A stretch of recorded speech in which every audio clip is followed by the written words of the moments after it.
chắc làបញ្ហាយកស្បែកមកខ្ញុំរងថ្ងៃគឺខ្ញុំឈឺនៅផ្នែកចង្កេះហើយមានអារម្មណ៍ថាចាក់ទៅជើងខ្លាំងដែលយើងមានអារម្មណ៍ថាធំអត់បានគេក៏បានឈរក៏បានអង្គុយធម្មតាក៏អត់បានពេលដែលខ្ញុំឈឺចាប់ដើមឈឺចុះចាប់ខ្លាំងហ្នឹងគាត់ថាយើងងើបអង្គុយឬក៏ងើបដើររាប់តែ1 2 3 4 5គឺយើងនៅលេងសុខហើយ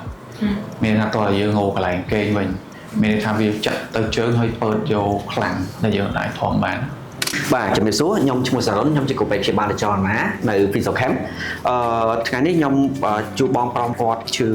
ចង្កេះគេហៅថា low back pain មកដល់ដំបូងគាត់ប្រាប់ថាគាត់ឈឺចង្កេះខ្លាំងហើយចាក់ទៅជើងខាងស្ដាំគាត់ស្ពឹករហូតទៅដល់ប្រអប់ជើងគាត់មានបញ្ហាហ្នឹងគឺរយៈពេល1ឆ្នាំហើយគាត់បានទៅ MRI មើលឃើញថាគាត់លៀនឌីសណាភាសាខ្មែរយើងគេហៅថាលៀនឌីសនៅចឹងកង L4 L5 កម្រិតរៀងគាត់បានដែរបន្ទាប់ពីយើងបានព្យាបាលជាមួយគាត់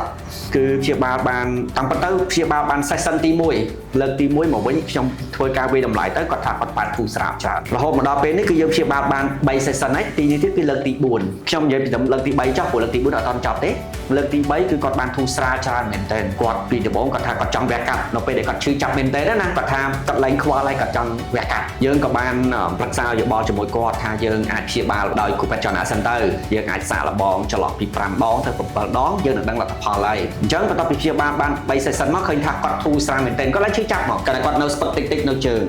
ហើយខ្សោយសាច់ដុំអញ្ចឹងអ្វីដែលយើងត្រូវធ្វើមួយគាត់គឺយើងនឹងបន្តការព្យាបាលដើម្បីឲ្យគាត់បានធូរស្រាលឡើងឈឺចាប់រួចហើយសាច់ដុំដែលខ្សោយនោះគឺយើងព្យាយាមហ្វឹកហាត់សាច់ដុំជាមួយគាត់ឲ្យដើរបានថ្ងៃក្រោយទៅ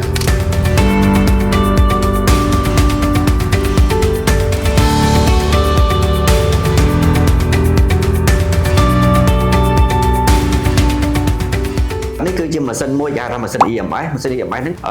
ការព្យាបាលមួយជួយសម្រួលសាច់ដុំគាត់ឲ្យបានធូរស្រាលដែរនៅពេលដែលសាច់ដុំគាត់ធូរស្រាលអាហ្នឹងក៏ជួយធ្វើឲ្យគាត់បន្ថយការឈឺចាប់មួយផ្នែកដែរ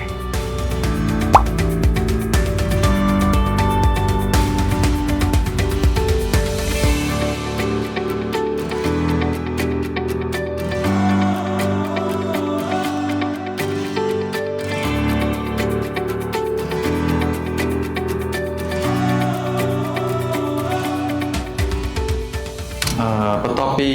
ព្យាបាលហើយម្ដងថ្ងៃហ្នឹងយើងបាន4ដងហើយថ្ងៃទី1មានអារម្មណ៍ថាវាធូរស្រាលច្រើនរហូតដល់ឥឡូវវា4ដងហើយអញ្ចឹងវា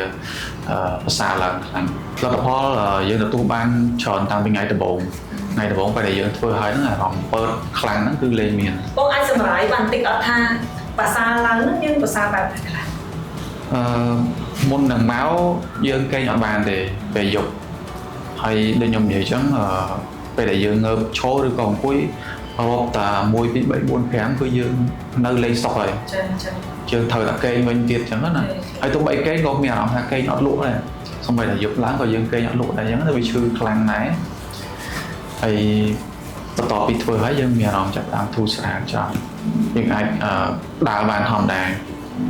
ប៉ុន្តែយើងនៅមានអារម្មណ៍ថាយើងស្ពឹកជើងលែងឈឺចុះគេងយប់ទៅទៀតឥឡូវលេងអីគេងធម្មតាហើយដើរក៏បានធម្មតា